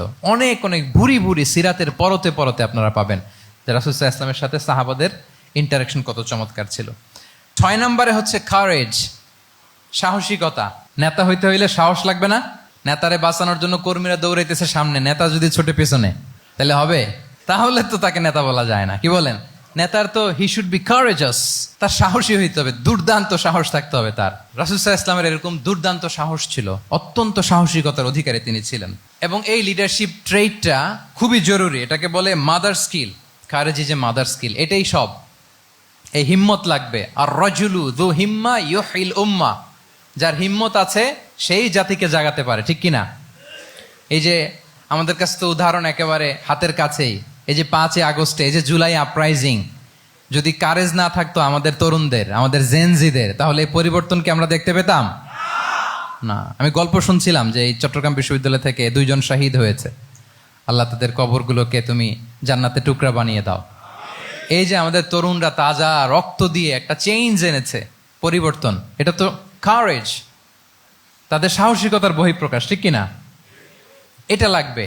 কেউ যদি লিড দিতে চায়, লিডার হতে চায়, তার এটা লাগবে, মাস্ট। রাসূল সাল্লাল্লাহু আলাইহি ওয়াসাল্লাম অত্যন্ত সাহসী ছিলেন। 2-1টা উদাহরণ আমরা সিরাত থেকে দেখি। একবার মদিনাতে রাত্রিবেলা বিকট একটা আওয়াজ হলো, বিকট এত আওয়াজ, সবাই ঘুম থেকে জেগে গেল। ঘুম থেকে জেগে সবাই হতভম্ব, কিরে এত আওয়াজ তো মদিনাতে কখনো শুনি না। ঘটনা কি? কেউ ঘোড়া নিয়ে, কেউ উট নিয়ে, কেউ খচ্চর নিয়ে, কেউ এমনি খালি পায়ে ছুটতে আরম্ভ করলো আওয়াজের দিকে, দেখি যাই কোথায় কি হলো। সবাই ছুটতে ছুটতে মাঝপথে যেয়ে দেখে রাসূল সাল্লাল্লাহু আলাইহি ওয়াসাল্লাম আওয়াজ কোথায় হয়েছে, কোত্থেকে হয়েছে দেখে ফিরে আসতেছে, আর বলতেছে লান তুরাউ, ডোন্ট ওয়ারি, আরে ভয় নাই, ভয় নাই, দেখে আসছি আমি, আল্লাহু আকবার, ভয় নাই, আমি দেখে আসছি, এভরিথিং ইজ ফাইন দেয়ার, সব ঠিক আছে, যাও ফিরো মদিনায় ফিরো। সবাই ভয় পেয়ে ঘোড়া টোরা ওট হাঁকিয়ে ছুটতে আরম্ভ করছে। অনেক দূর যাওয়ার পরে দেখে রাসূল সাল্লাল্লাহু আলাইহি ওয়াসাল্লাম আবু তালহা রাদিয়াল্লাহু তাআলা আনহুর একটা খুবই ক্ষিপ্ত ঘোড়া নিয়ে উনি দেখে ভিজিট করে ফিরে আসতেছেন। সুবহানাল্লাহ। তাহলে বিপদ ঘটলে নেতা থাকতে হবে কই, সামনে না পেছনে? আমাদের নেতারা থাকে কই? নাকি পেছনেও খুঁজে পাওয়া যায় না? It's a big crisis. নেতা থাকবে কোথায়? Front liner. Leader should be front liner. উনি তো লিড দিবে, নেতৃত্ব দিবে। এখন ওনারা যদি খুঁজে পাওয়া না যায়, তাহলে থাকবে কিছু না। এই যে শিখতে হবে আমাদের, যেমনটা রাসূল সাল্লাল্লাহু আলাইহি ওয়াসাল্লাম করলেন। বিকট আওয়াজ, উনি আগে চলে গেছে, কাউকে না বলে দেখে টেকে চলে আসতেছে। আল্লাহু আকবার। হুনাইনের যুদ্ধে এক পর্যায়ে মুসলমানরা পর্যদুস্ত হয়ে যাচ্ছিল, আপনারা অনেকে জানেন। To make the long story short, পুরো ঘটনাটা আমি আনবো না। সাহাবারা দিক বিদিক ছুটতে আরম্ভ করলো। পাহাড়ের উপর থেকে এমন প্রবল বেগে তীর ছোড়া হচ্ছিল, সাহাবারা টিকতে পারছিলেন না, কেউ এদিকে কেউ ওদিকে। রাসূল সাল্লাল্লাহু আলাইহি ওয়াসাল্লাম এই তীর তলোয়ারকে উপেক্ষা করে সামনে যেয়ে দাঁড়ালেন ঢালের মতো, আর বললেন আনা নবিয়্যু লা কাযিব আনা ইবনু আব্দুল মুত্তালিব। এই সাহাবারা, আনা নবিয়্যু লা কাযিব, আমি সত্য নবী, আমার দিকে ফেরো, I'm the grandson of Abdul Muttalib, আমি দাঁড়িয়ে আছি, ফেরো। রাসূল সাল্লাল্লাহু আলাইহি ওয়াসাল্লামের যখন এই সাহসী স্টেটমেন্ট তারা পেলেন, আবার আল্লাহু আকবার ধ্বনি নিয়ে সাহাবারা সামনের দিকে এগিয়ে গেছেন। এই যে আগালেন, আর পিছু ফিরলেন না, হুনাইন জয় করেই ছাড়লেন। আল্লাহু আকবার। তাহলে ইতিহাসের পরতে পরতে, সিরাতের পরতে পরতে আমরা দেখবো যে রাসূল সাল্লাল্লাহু আলাইহি ওয়াসাল্লাম হি ওয়াজ এ হাইলি কারেজাস, অনেক সাহসী একজন ব্যক্তিত্ব ছিলেন, অত্যন্ত সাহসী পুরুষ ছিলেন। তাহলে নেতা হইতে হইলে তার কি লাগবে? সাহসিকতা লাগবে, তার তো লিড দিতে হবে ফ্রন্ট লাইন থেকে। এবং কাপুরুষতা, ভীরুতা, এটা থেকে রাসূল সাল্লাল্লাহু আলাইহি ওয়াসাল্লাম পানা চেয়েছেন। আল্লাহুম্মা ইন্নী আউযু বিকা মিনাল হাম্মি ওয়াল হাযান ওয়া আউযু বিকা মিনাল আজজি ওয়াল কাসাল ওয়া আউযু বিকা মিনাল জুবনি ওয়াল বুখল। জুবন মানে কি? ভীরুতা, কাপুরুষতা। হে আল্লাহ, আমি ভীরুতা থেকে, কাপুরুষতা থেকে পানাহ চাই।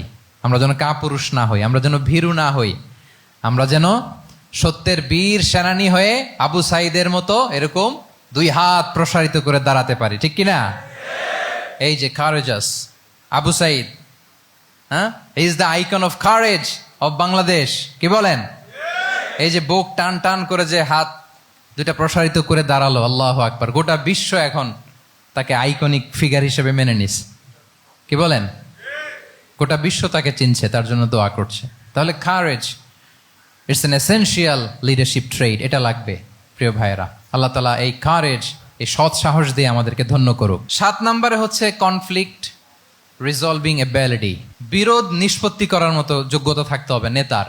অর্থাৎ নেতা হইতে হবে এমন যে বিরোধকে নিষ্পত্তি করে দিতে পারে, মিটমাট করে দিতে পারে, ঝগড়া লাগলে মিটাই দিতে পারে।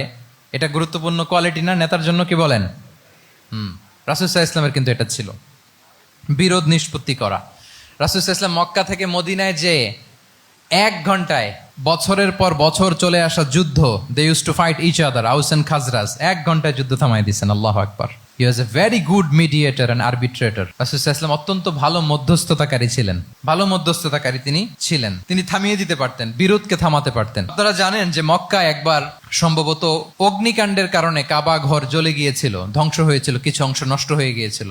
কাবাকে রিনোভেট করা হয়েছিল, ফলে কাবার একটা কর্নারে যে ব্ল্যাক স্টোন কর্নার, রুকনুল হাজারিল আসওয়াদ, হাজরে আসওয়াদ পাথরকে সরিয়ে রাখা হয়েছিল। এখন কাবা যখন পুনর্নির্মাণ শেষ, ওই হাজরে আসওয়াদ পাথরকে আবার তার জায়গায় রাখা হবে। কিন্তু কে রাখবে? সবাই রাখতে চায়, সব দলের নেতারা বলে আমরা রাখবো। এক দলের নেতা বলে যে আমি রাখবো, এটা অনেক very prestigious and dignified issue, এই প্রেস্টিজ আমরা কাউকে নিতে দিব না। আরেক দলের নেতা বলে না, আমাদের পাওয়ার বেশি, আমরা রাখবো। আরেক দলের নেতা বলে যে না, এটা আমাদেরই। আরেকজন বলে রক্তের গঙ্গা বইয়ে দিব মক্কায়, কিন্তু এই সম্মান হাতছাড়া হতে দেব না। এখন জাতীয় 4 নেতা গেছে 4 দিকে, সমাধান তো নাই। পাথর কয়টা? পাথর তো মাত্র একটা। ইন দ্য মিন টাইম রাসূল সাল্লাল্লাহু আলাইহি ওয়াসাল্লাম আসলেন। রাসূল সাল্লাল্লাহু আলাইহি ওয়াসাল্লামকে দেখেই সবাই হ্যাপি, সবাই বলে যা আমিনুন রাদিনা বি, এই তো আলামিন আসছে, ওই ফয়সালা করবে। আল্লাহ রাসূল সাল্লাল্লাহু আলাইহি ওয়াসাল্লাম বললেন কি হয়েছে? এই ঘটনা। জাতীয় 4 নেতা বলে এই পাথর নিয়ে তারা নিজেরা রাখবে, কাউকে দিবেন। রাসূল সাল্লাল্লাহু আলাইহি ওয়াসাল্লাম বললেন ঠিক আছে, একটা চাদর নিয়ে আসো। চাদর নিয়ে আসা হলো। এবার জাতীয় 4 নেতা চাদরের 4 কর্নার ধরে দাঁড়ালো। রাসূল সাল্লাল্লাহু আলাইহি ওয়াসাল্লাম নিজ হাতে হাজরে আসওয়াদ তুলে চাদরের মাঝখানে রাখলেন। এবার 4 নেতাকে বললেন আসো তোমরা আমার সাথে। তারা আগাতে লাগলো। কাবা ঘরের সামনে যখন আসলো, রাসূল সাল্লাল্লাহু আলাইহি ওয়াসাল্লাম নিজ হাতে, ওনার বরকতময় হাতে আবার হাজরে আসওয়াদ ধরে ঠিক জায়গায় মতো রেখে দিলেন। এতক্ষণ কিন্তু 4 নেতা কি বলছে? কাউরে ধরতে দিব না, কাউকে। কিন্তু এখন চাদরের কোনা ধরেই happy. This is called conflict resolving ability. একজন নেতার এরকম কনফ্লিক্ট, সমাজে যখন এই ধরনের বিরোধ তৈরি হয়, ঝামেলা তৈরি হয়, মারামারির মতো পরিস্থিতি তৈরি হয়, সংঘাতের মতো একটা সিচুয়েশন হয়, নেতা এটাকে রিজলভ করার ক্যাপাসিটি, এবিলিটি তার থাকতে হবে। আল্লাহ রাসূল সাল্লাল্লাহু আলাইহি ওয়াসাল্লামকে আল্লাহ তাআলা এটা দিয়েছিলেন। আল্লাহু আকবার। শুধু বড় বড় জিনিস না, ছোট ছোট জিনিসও করতে হয়। লেটস সে নিজ দলের নেতা কর্মীদের মধ্যে মারামারি, নিজ দেশের ভেতরে মারামারি, দেশের সাথে প্রতিবেশী দেশের বিরোধ, রিজিওনাল সুপার পাওয়ার হলে আশেপাশের অনেকগুলো দেশের মধ্যে বিরোধ, আপনাকে নেতা হয়ে এগুলো মিটমাট করে দিতে হবে। সুপার পাওয়ার যদি হয়ে যান, গোটা বিশ্বের যেখানে ঝামেলা লাগে, দেখেন না বড় বড় মোড়লরা কি করে? ওই কাতারে বসে বসে ওই আফগানিস্তান, তারপর ওই ইসরায়েল, কাতার মিলাই দিচ্ছে, দেখেন না এগুলো নিউজে আপনারা? This is called conflict resolving ability. কনফ্লিক্টকে রিজলভ করতে জানতে হয়। রাসূল সাল্লাল্লাহু আলাইহি ওয়াসাল্লাম এরকম রাষ্ট্রীয় পর্যায়ে, বড় বড় সামাজিক পর্যায়ে, এমনকি ফ্যামিলি অ্যাফেয়ার্সের মধ্যে যত বিরোধ লাগতো, রাসূল সাল্লাল্লাহু আলাইহি ওয়াসাল্লাম মিলাই দিতেন। আল্লাহু আকবার। ফ্যামিলি কাউন্সিলিং, এজন্য প্রত্যেক ইমাম খতিবদের এই কাউন্সিলিং এর উপর ট্রেনিং নেওয়া দরকার। আমাদের পরিবারগুলো ভেঙে যাচ্ছে, পরিবারগুলো কি হচ্ছে? ভেঙে যাচ্ছে। আমি পশ্চিমা দেশে আমাদের অনেক স্কলারদের দেখেছি, যারা ইমাম এবং খতিব, তাদের আলাদা করে উইকলি 7 ঘন্টা, 8 ঘন্টা, 10 ঘন্টা এরকম রাখতে হয় ফ্যামিলি কাউন্সিলিং এর জন্য। যাদের মধ্যে বিরোধ, হাজব্যান্ড ওয়াইফের ঝামেলা চলতেছে, উনি কাউন্সিলিং করে। এটা খুব জরুরি। আল্লাহ রাসূল সাল্লাল্লাহু আলাইহি ওয়াসাল্লাম এটা করতেন, সাহাবাদের মধ্যে করতেন, ইভেন নিজের স্ত্রীদের মধ্যেও করতেন। সহিহ বুখারীতে এসেছে, ওনার স্ত্রীদের মধ্যে 2টা গ্রুপ ছিল। পজিটিভলি নেন, 2টা গ্রুপ, আবার এটা ওই গ্রুপ মনে করেন না। অর্থাৎ মানবিক কারণে সামান্য যে জেলাসি থাকে এক স্ত্রীর সাথে আরেক স্ত্রীর, এটা তো খুব স্বাভাবিক। ওই ওনাদের মধ্যে একসাথে তো অ্যাট এ টাইমে খুব সম্ভবত 9 জন স্ত্রী বেঁচে ছিলেন। হাফসা রাদিয়াল্লাহু তাআলা আনহাকে কেন্দ্র করে একটা গ্রুপ, আয়েশা রাদিয়াল্লাহু তাআলা আনহাকে কেন্দ্র করে একটা গ্রুপ। তাদের মধ্যে অনেক কথাবার্তা, কিছু মানবিক কারণে যেগুলো হয়, এটা কিন্তু ছিল। রাসূল সাল্লাল্লাহু আলাইহি ওয়াসাল্লাম প্রায় ওনাদেরকে নিয়ে বসে এগুলো রিজলভ করে দিতেন। ওনার নিজের কন্যা ফাতেমা রাদিয়াল্লাহু তাআলা আনহার সাথে আলী রাদিয়াল্লাহু তাআলা আনহার যদি মনোমালিন্যের ঘটনা ঘটতো, এগুলো উনি রিজলভ করে দিতেন। এবং খুব কাছাকাছি ছিল কিন্তু ঘর। যারা মদিনায় মাআরিদুস সিরান নাবাবিয়া ওগুলোতে গিয়েছেন, দেখবেন যে রাসূল সাল্লাল্লাহু আলাইহি ওয়াসাল্লামের ঘরের পাশে অন্যান্য স্ত্রীদের ঘরগুলো একটার পর একটা, পাশেই ফাতেমা রাদিয়াল্লাহু তাআলা আনহার ঘর। একবার তিনি দুপুরবেলা ফাতেমা রাদিয়াল্লাহু তাআলা আনহার ঘরে গেলেন, যে দেখেন যে ঘরে আলী রাদিয়াল্লাহু তাআলা আনহু নেই। তো জিজ্ঞেস করলেন যে আইনা ইবনু আম্মি, কোথায় আলী কোথায়? তো বললেন যে কানা বাইনি ওয়া বাইনাহু শাই, আমাদের মধ্যে একটু ঝগড়াঝাটি হয়েছে আর কি, মনোমালিন্য হয়েছে। ফাগাদাবানি, উনি একটু রেগে গেছেন আমার উপর। ফাখারাজা ফালাম ইয়াকিল ইনদি, প্রত্যেকদিন খাওয়ার পরে তো এখানেই কাইলুলা করে, আজকে আর ঘরে কাইলুলা করে নাই, কই যেন চলে গেছে। তো কোথায় গেল? রাসূল ইসলাম লোক পাঠালো, খুঁজে দেখো আলী কোথায়। আলী রাদিয়াল্লাহু তাআলা আনহু উনি মনের কষ্ট নিয়ে মসজিদে নববীর মধ্যে শুয়ে আছেন। তো রাসূল ইসলাম খুঁজতে খুঁজতে মসজিদে নববীর ভেতরে গেলেন, দেখলেন যে উনি যে শুয়ে আছে, ওনার গায়ের জামাটা এক পাশে পড়ে আছে আর বালুর মধ্যে ওনার শরীর পড়ে আছে। তো উনি ডাকলেন, কুম ইয়া আবা তুরাব, কুম ইয়া আবা তুরাব, হে বালির বাবা আলী, বালির বাবা আলী, ওঠো ওঠো। মজা করে বললেন যে ইয়া আবা তুরাব, যেহেতু বালি লেগে আছে গায়ে, বালির বাবা আলী ওঠো। ওখান থেকে ধরে এনে ফাতেমা রাদিয়াল্লাহু তাআলা আনহার কাছে নিয়ে, দুইজনকে পাশে বসিয়ে এই যে আবার মিটমাট। এটা ছিল রাসূল সাল্লাল্লাহু আলাইহি ওয়াসাল্লামের ডেইলি বেসিসে একটা অ্যাক্টিভিটি। কনফ্লিক্ট তিনি রিজলভ করে দিতেন। সহিহ বুখারীতে একটা অধ্যায় আছে, কিতাবুস সুলহি ফিল বুখারীতে আছে কিতাবুস সুলহ, এটার নাম, অধ্যায়টার নাম হচ্ছে কিতাবুস সুলহ, মানে মীমাংসা করে দেওয়ার অধ্যায়। একটা পরিচ্ছেদ আছে, পরিচ্ছেদের নাম হচ্ছে বাবু কওলিল ইমামি লি আসহাবিহি ইযহাবু বিনা নুসলিহ বাইনাহুম। রাসূল ইসলাম প্রায় বলতেন যে আমাকে নিয়ে যাও, আমি মিলাই দিব। ঝগড়া ঝাঁটি মারামারির কথা শুনলে রাসূল ইসলামের বিখ্যাত ডায়লগ এটা। উনি বলতেন, আরে ঝগড়া, ইযহাবু বিনা, আমি আসি, আমার নিয়ে যাও, আমি মিলাই দিব। আমাকে নিয়ে যাও, আমি সংশোধন করে দিব। আল্লাহু আকবার। তাহলে কনফ্লিক্ট রিজলভিং এবিলিটি, এটা একজন নেতার থাকা চাই। 8 নম্বরে হচ্ছে visionary. A leader should be futuristic, সময়ের আগে চলতে পারা, এটা নেতার কাজ। He should see beyond the boundary, out of the box.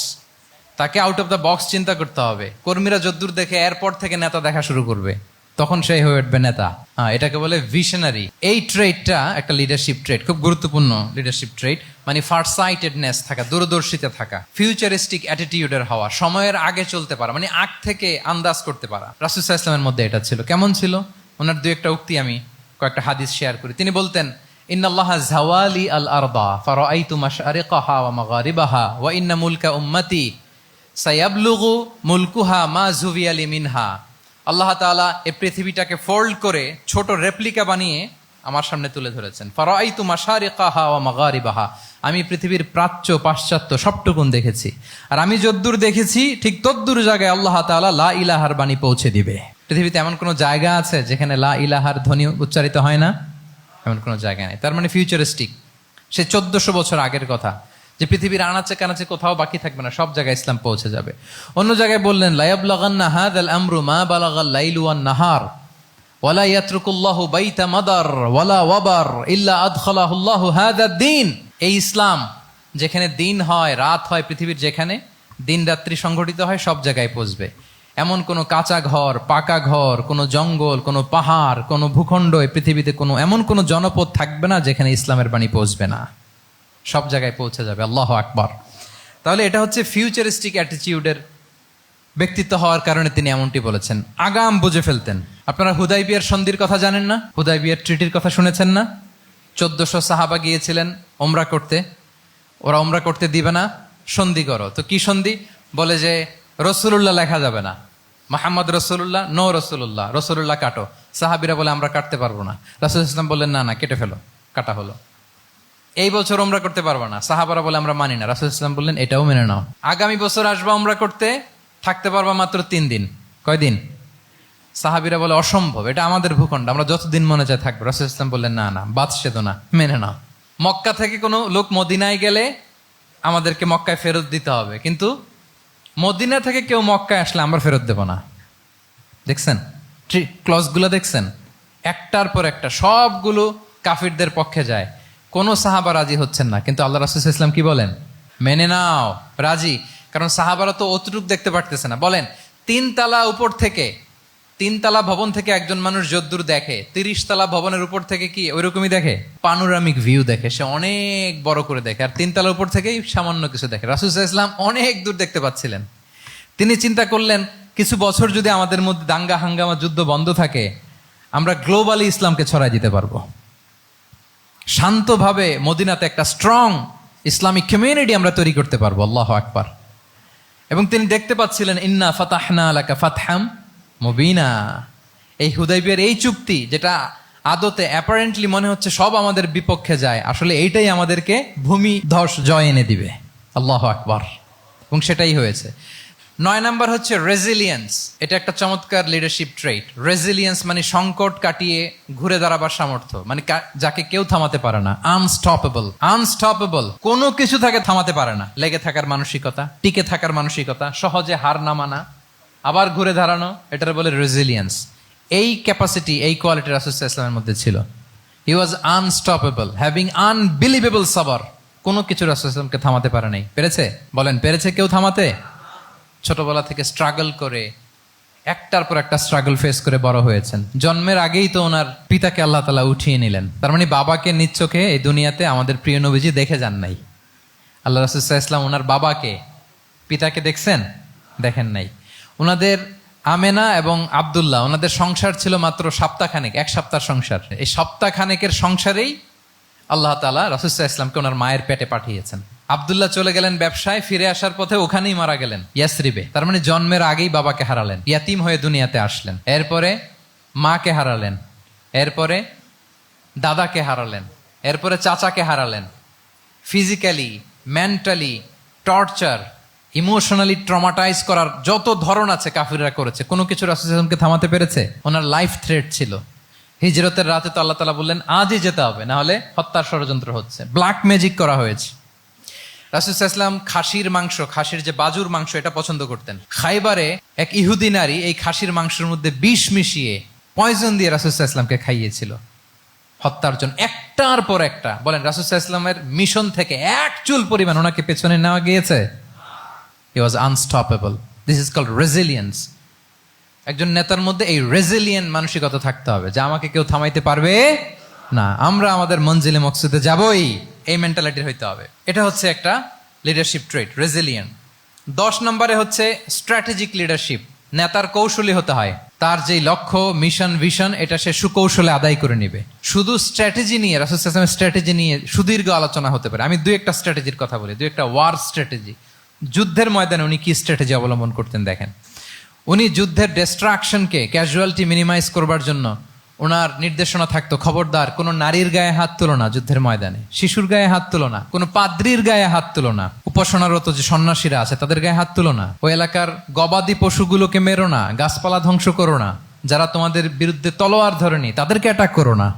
আল্লাহু আকবার, হোয়াট এ স্ট্র্যাটেজি! এবং যুদ্ধ চলাকালীন সময়ে সব সৈনিককে উনি এক জায়গায় মোতায়েন করতেন না, 5 ভাগে ভাগ করে নিতেন। ডান পাশে মাইমানা, বাম পাশে মাইসারা, সামনে হচ্ছে মুকাদ্দিমাতুল জাইশ, মাঝখানে কালব, পেছনে খালফ। এইভাবে 5টা ব্যাটালিয়নে ভাগ করে তারপরে তিনি যুদ্ধ পরিচালনা করতেন।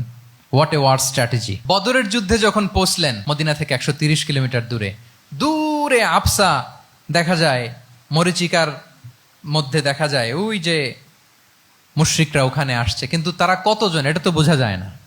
তো কিছু ছেলে এই মরুভূমিতে থাকে, ওদেরকে পানি সরবরাহ করে। এদেরকে রাসূল সাল্লাল্লাহু আলাইহি ওয়াসাল্লাম জিজ্ঞেস করলেন যে কুরাইশরা যে আসছে তারা সংখ্যায় কত? এটা না জানলে তো উনি ওনার ওয়ার স্ট্র্যাটেজি ঠিক করতে পারবেন না, যুদ্ধের কৌশল। তো এরা বলে নাহনু লা নাদরি, আমরা জানি না কত। এখন এটা কিভাবে তিনি বের করবেন? সংখ্যায় তারা কত এটা তো আমাকে ফাইন্ড আউট করতে হবে। রাসূল সাল্লাল্লাহু আলাইহি ওয়াসাল্লাম বলেন যে ওরা কি খায়? বলে যে প্রতিদিন ওট জবাই করে খায়। তো রাসূল সাল্লাল্লাহু আলাইহি ওয়াসাল্লাম বলেন যে প্রতিদিন কয়টা ওট লাগে? বলে যে ইয়াউমান তিসআন ওই ইয়াউমান আশরান। 2 দিন হয়েছে আসছে, তো প্রথম দিন দেখলাম 9টা জবাই করছে, আজকে দেখছি 10টা জবাই করছে। রাসূল সাল্লাল্লাহু আলাইহি ওয়াসাল্লাম বললেন ইদান আল কওমু মা বাইনা আত-তিসআমিয়া ওয়াল আলফ। তাহলে ওরা 900 থেকে 1000 এর মধ্যে। সুবহানাল্লাহ। এবার বলেন বদরের যুদ্ধে কুরাইশদের সংখ্যা ছিল কত? আল্লাহু আকবার, হোয়াট এ ওয়ার স্ট্র্যাটেজি! নমুনা দেখে বুঝে ফেলছেন কতজন তারা। এইভাবে রাসূল সাল্লাল্লাহু আলাইহি ওয়াসাল্লাম ওনার স্ট্র্যাটেজি নির্ধারণ করতেন। লোকেশন শেয়ার করতেন না। সুবহানাল্লাহ। কোথায় যাবেন বলতেন না, চলো চলো বলে ছুটতেছেন। কোথায় যাবেন উনি জানেন। অ্যাটাক করবেন এই দিকে, ডান দিকে। অ্যাটাক করবেন কোন দিকে? কিন্তু মদিনা থেকে বের হতেন বাম দিক দিয়ে। অ্যাটাক করবেন উত্তরে, মদিনা থেকে বের হতেন কোন দিক দিয়ে? দক্ষিণ দিক দিয়ে। যে রাতে হিজরত করবেন মদিনা উত্তর দিকে, উনি দক্ষিণ দিকে চলে গেছেন গারে সাউরে 3 দিন থেকে আগে, ওরা যাতে বুঝতে না পারে। সুবহানাল্লাহ। এটা ছিল রাসূল সাল্লাল্লাহু আলাইহি ওয়াসাল্লামের ওয়ার স্ট্র্যাটেজি। এবং সবাই যেই পথে মক্কা থেকে মদিনা যায় উনি কিন্তু ওই পথে যাননি। ক্যারাভেনগুলো, কাফেলাগুলো যেই পথে মক্কা থেকে মদিনায় ইউজুয়াল রুট যেটা, যাননি।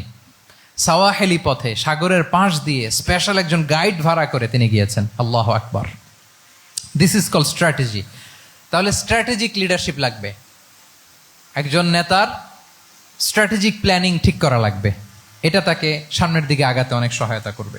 11 নম্বর, প্র্যাকটিক্যাল উইজডম, অর্থাৎ প্রজ্ঞা থাকতে হবে। একজন নেতা যে ডিসিশনগুলো সে মেক করবে এটা প্রজ্ঞায় সুসজ্জিত হইতে হবে। আল্লাহ রাসূল সাল্লাল্লাহু আলাইহি ওয়া আলিহি ওয়াসাল্লামের যতগুলো সিদ্ধান্ত ছিল, কাজ ছিল, কোনোটাই প্রজ্ঞা থেকে খালি ছিল না, সবগুলো ছিল প্রজ্ঞায় সমৃদ্ধ। ভুরি ভুরি উদাহরণ হাজির করা যেতে পারে। আমি 2টা উদাহরণ দেই, মাক্কি জীবনের একটা উদাহরণ দিই। রাসূল সাল্লাল্লাহু আলাইহি ওয়াসাল্লাম মক্কাতে নবুয়তের 5ম বৎসরে যখন নও-মুসলিম সাহাবাদের উপর অত্যাচারের মাত্রা মারাত্মক বেড়ে গেল, রাসূল সাল্লাল্লাহু আলাইহি ওয়াসাল্লাম সাহাবাদেরকে হিজরতে পাঠালেন। বলেন তো কোথায় পাঠিয়েছিলেন? সবাই বলুন। আবিসিনিয়াতে, বর্তমান ইথিওপিয়া, ইরিত্রিয়া, ওই এরিয়াতে আবিসিনিয়াতে তিনি পাঠালেন। বললেন যে দেয়ার ওয়াজ এ জাস্ট কিং আসহামা নেগাস। বললেন যে ওখানে আবিসিনিয়াতে যাও, ওখানে আসহামা নামে নাজ্জাশী একজন বাদশাহ আছে, খুব ভালো। তাদেরকে পাঠালেন নবুয়তের 5ম বৎসরে। যেতে লাগলো, এক এক সময় এক এক সাহাবী যায়, যে ওখানে বড় একটা বেস তৈরি হলো, মুসলিম কমিউনিটি তৈরি হলো। এরপর 13 বছর পরে মাক্কি জিন্দেগির 13 বছর শেষ করে নবুয়তে রাসূল ইসলাম কোথায় চলে গেলেন? মদিনায়। মদিনায় যে রাসূল ইসলাম একটা ইসলামী স্টেট তিনি প্রতিষ্ঠা করলেন। 1ম হিজরি যায়, 2য় হিজরি যায়, একটার পর একটা যুদ্ধ যায়, মুসলিম কমিউনিটি বাড়ে, কমপ্লিট ইসলামিক স্টেট হয়ে যায়। কিন্তু ওই আবিসিনিয়া থেকে ওই গ্রুপ আর ফিরে না। নবুয়তের 5ম বৎসরে যে গ্রুপকে রাসূল ইসলাম জাফর ইবনে আবু তালেবের নেতৃত্বে আবিসিনিয়ায় পাঠিয়েছিলেন, তারা মদিনায় কোন হিজরিতে আসছে জানেন? এইটা যদি কেউ উত্তর দিতে পারে তাহলে বুঝবো he is very genius in সিরাত। 9ম, 7ম, মাশাআল্লাহ। কয়জন বলছে? এটা জানতেন কে? হাত তোলেন। মাশাআল্লাহ, অনেক জিনিয়াস আছে তো এখানে। হ্যাঁ, লটস অফ জিনিয়াস, মাশাআল্লাহ, মাশাআল্লাহ, তাবারাকাল্লাহ। জি, 7ম হিজরিতে এসেছিলেন জাফর ইবনে আবি তালেবের নেতৃত্বে।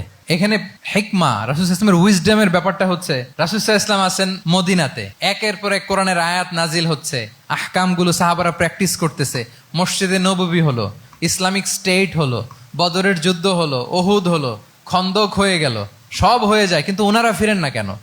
ওনারা ফিরলেন সেই 7ম হিজরিতে খায়বার বিজয়ের পরে। এবং যেদিন জাফর ইবনে আবি তালেব আবিসিনিয়া থেকে সবাইকে নিয়ে ফিরলেন, রাসূল ইসলাম এত খুশি হলেন, উনি বললেন বি আইয়িহিমা আনা লা আদরি বি আইয়িহিমা আনা আফরাহ বি ফাতহি খাইবার আও বি কুদুমি জাফর। আজকে কোনটাতে আমি বেশি হ্যাপি আমি জানি না, আমার ভাই জাফরকে পেয়ে নাকি খাইবার বিজয়ের কারণ। আমি কনফিউশনে পড়ে গেছি যে এইটাতে বেশি খুশি হইলাম নাকি ওইটাতে। এর কারণ হচ্ছে রাসূল ইসলাম অপেক্ষা করতেছিলেন যে মদিনা এই স্টেটটাকে আগে ইন্টারনাল এবং এক্সটার্নাল যত থ্রেট হতে পারে সবগুলো থেকে আগে সেফ জোন বানাতে হবে। এমনও হতে পারে মদিনা হাতছাড়া হয়ে যেতে পারে। মদিনা যদি হাতছাড়া হয়, মদিনা থেকেও যদি আমার হিজরত করা লাগে, আমি কই যাব? ওইটারে সেকেন্ড বেস, প্ল্যান বি হিসেবে রেখে দিছিলেন যে জাফর তুমি আইসো না, তুমি থাকো, নতুন নতুন যা আয়াত আসবে আমি সাহাবী দিয়ে এই বিধানগুলো পাঠাবো, ওখানে প্র্যাকটিস করতে থাকো, ইউ উইল বি ফাইন দেয়ার, থাকো, আশা লাগবে না।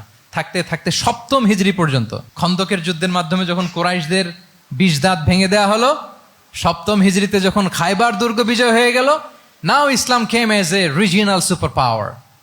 রাসূল ইসলাম বুঝলেন আর ইন্টারনাল থ্রেটও নাই, এক্সটার্নাল থ্রেটও নাই, এবার আর কোনো টেনশন নাই। জাফর ইবনে আবি তালেবকে চিঠি পাঠালেন, তিনি বিশাল বাহিনী নিয়ে মুসলিমদেরকে নিয়ে তিনি ব্যাক করলেন মদিনাতে। আল্লাহু আকবার। This is call wisdom, practical wisdom. রাসূল সাল্লাল্লাহু আলাইহি ওয়াসাল্লামের এইভাবে এমন কোনো সিদ্ধান্ত নাই যেটার পেছনে প্রজ্ঞা ছিল না, প্রত্যেকটা সিদ্ধান্ত ছিল প্রজ্ঞায় সুসজ্জিত। আমরা যদি মদিনার একটা উইজডমের কথা খেয়াল করি, খুব সংক্ষেপে বলি, মদিনাতে আল্লাহ রাসূল সাল্লাল্লাহু আলাইহি ওয়া আলিহি ওয়াসাল্লাম, মদিনার সোসাইটিতে মুনাফিক কারা বলেন তো? এটা কি রাসূল সাল্লাল্লাহু আলাইহি ওয়াসাল্লাম জানতেন না? জানতেন কিনা বলেন?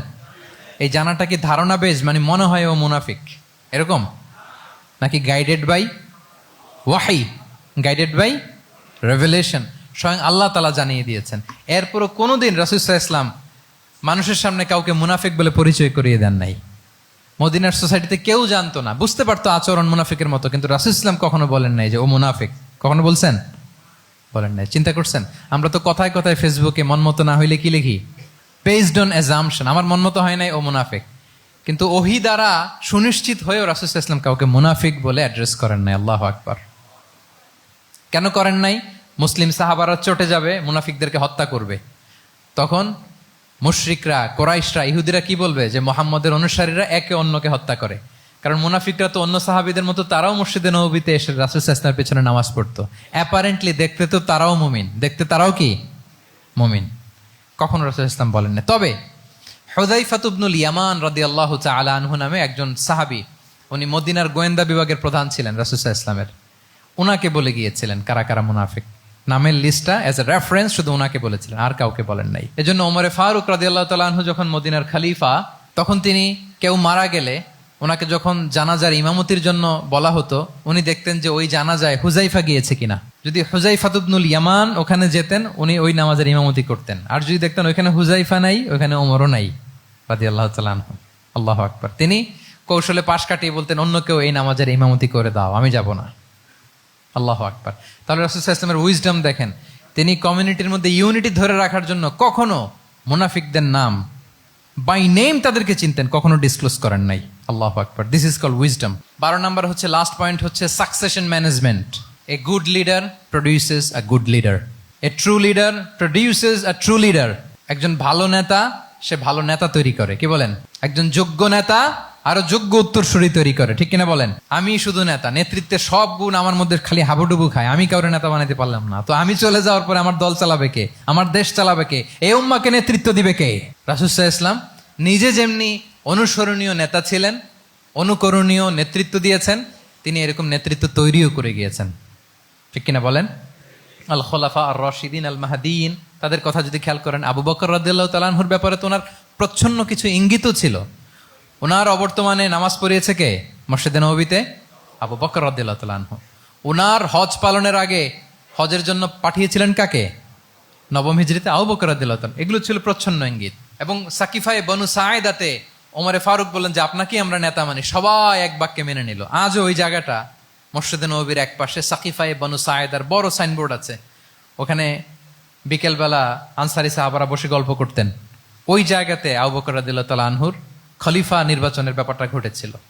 উনি ওসিয়ত করে গিয়েছিলেন ওমরে ফারুক রাদিয়াল্লাহু তাআলা আনহু খলিফা হবেন। ওমরে ফারুককে যখন অ্যাসাসিনেশন করা হলো, উনি একটা প্যানেল করে দিয়ে গেলেন। সেখান থেকে ওসমান রাদিয়াল্লাহু তাআলা আনহু হলেন। ওসমান রাদিয়াল্লাহু তাআলা আনহুর হত্যা পরবর্তী উদ্ভূত পরিস্থিতিতে আলী রাদিয়াল্লাহু তাআলা আনহু হলেন। একজনের চেয়ে আরেকজন শ্রেষ্ঠ, একজনের চাইতে আরেকজনের মানাকে অসাধারণ, অসাধারণ। এই যে নেতৃত্ব রাসূল সাল্লাল্লাহু আলাইহি ওয়াসাল্লাম এটা জীবদ্দশায় তৈরি করেছেন। যার যেখানে ক্যাপাসিটি দেখেছেন তাকে ওই দিকে উদ্বুদ্ধ করেছেন। যার মধ্যে যুদ্ধের ব্যাপারে জ্ঞান দেখেছেন তাকে যুদ্ধের সেনাপতি বানিয়েছেন। Khalid bin Walid, chief of the Muslim military, মুসলিম বাহিনীর সেনাপ্রধান ছিলেন কে? খালিদ বিন ওয়ালিদ। ওনার দিয়ে কখনো কবিতা লিখতে পাঠাইছেন রাসূল সাল্লাল্লাহু আলাইহি ওয়াসাল্লাম, কিন্তু হাসান বিন সাবিতকে দিয়ে কি করছেন? শুধু কি কবিতা লেখানো, ওনার মিম্বরের পাশে মসজিদে নববীতে আরেকটা মিম্বর বানাই দিয়েছেন, স্টেজ, যে তুমি এখানে দাঁড়িয়ে এমন জ্বালাময়ী কবিতা লিখবে যেন গুজবাম হয় মুসলমানদের, জেহাদের ময়দানের জন্য ঝাঁপিয়ে পড়ে। তাহলে খালিদ বিন ওয়ালিদকে দিয়ে এক কাজ করিয়েছেন, হাসান বিন সাবিতকে দিয়ে আরেক কাজ করিয়েছেন। মুআয ইবনে জাবাল রাদিয়াল্লাহু তাআলা আনহু প্রশাসনিক কার্যক্রম ভালো বুঝতেন। মদিনা রাষ্ট্রের সবচাইতে বড় সিনিয়র আমলা ছিলেন মুআয ইবনে জাবাল, ইয়ামানের গভর্নর করে পাঠিয়েছেন। ওনার এটাতে যোগ্যতা ছিল। যার যেখানে তিনি প্রতিভা দেখেছেন ইসলামের কল্যাণে, রাসূল সাল্লাল্লাহু আলাইহি ওয়াসাল্লাম ওই প্রতিভাগুলোকে কাজে লাগিয়েছেন। এইভাবে ওনার সাকসেশন ম্যানেজমেন্টকে উনি গড়ে তুলেছেন। ফলে ওনার পরবর্তীতে বছরের পর বছর ইসলামী নেতৃত্বের হাল ধরতে মুসলিম উম্মার বেগ পেতে হয় নাই, ঠিক কিনা বলেন? তাহলে a good leader, a true leader produces a good leader. একজন সফল নেতা সে এরকম আরো আরো অনেক সফল নেতৃত্ব তৈরি করে যায়, তাহলেই তার নেতৃত্ব সামনের দিকে আগাতে থাকে। 12টা জিজ্ঞেস করলে বলা যাবে? হ্যাঁ, নোট করে রাখছেন বোধহয় না? খুব খুশি হয়েছে আমি, মাশাআল্লাহ। শ্রোতা যদি ভালো হয়, শ্রোতা যদি দেখি যে না আমার সাথে সাথে মাথা নাড়ায়, রেসপন্স করে, উত্তর দেয়, তখন কথা বলতেও ভালো লাগে। মানে এত গরমের মধ্যে, এত কষ্টে, অল আর সোয়েটিং, বাট এত মনোযোগের সাথে আপনারা শুনেছেন। আল্লাহ তাআলা আপনাদেরকে কবুল করুক। যুগোপযোগী নেতৃত্ব তৈরি করবার জন্য রাসূল সাল্লাল্লাহু আলাইহি ওয়াসাল্লামের এই যে লিডারশিপ ট্রেট, লিডারশিপ ফিচার্স, লিডারশিপ কোয়ালিটি, ওনার যে নেতৃত্বের ধরন আমরা জানলাম, এগুলো থেকে আমাদের অনেক শেখার আছে, অনেক নেয়ার আছে। আমরা চাইবো আমাদের আগামী নেতৃত্ব আল্লাহ রাসূল সাল্লাল্লাহু আলাইহি ওয়াসাল্লামের লিডারশিপ ট্রেট থেকে উপকৃত হবে। তারা এগুলো স্টাডি করবে, এখান থেকে তারা তাদের নিজেদের নেতৃত্বকে সাজাবে। আল্লাহ তাআলা আমাদের সবাইকে কথাগুলো বোঝা আর আমল করার তৌফিক দান করুক। আমি আবারও মিনার চট্টগ্রাম বিশ্ববিদ্যালয়কে অন্তরের অন্তঃস্থল থেকে শুভেচ্ছা জানাই এরকম চমৎকার প্রোগ্রামের আয়োজন করবার জন্য। ইউনিভার্সিটি অথরিটিকে আমি শুভেচ্ছা জানাই এবং আমার মাথার তাজ সম্মানিত শিক্ষক মণ্ডলীকে শুভেচ্ছা জানাই এবং প্রিয় শিক্ষার্থী বন্ধুদেরকে আবারও প্রাণঢাল অভিনন্দন জানিয়ে রাসূল সাল্লাল্লাহু আলাইহি ওয়াসাল্লামের নেতৃত্বের উপর প্রফিটিক লিডারশিপ টপিকে এই আলোচনা আমি এখানেই শেষ করছি। হাযা মা ইনদি ওয়াল ইলমু ইনদাল্লাহি আলাইহি তাওয়াক্কালতু ওয়া ইলাইহি উনীব। ওয়াসসালামু আলাইকুম ওয়া রাহমাতুল্লাহি ওয়া বারাকাতুহু।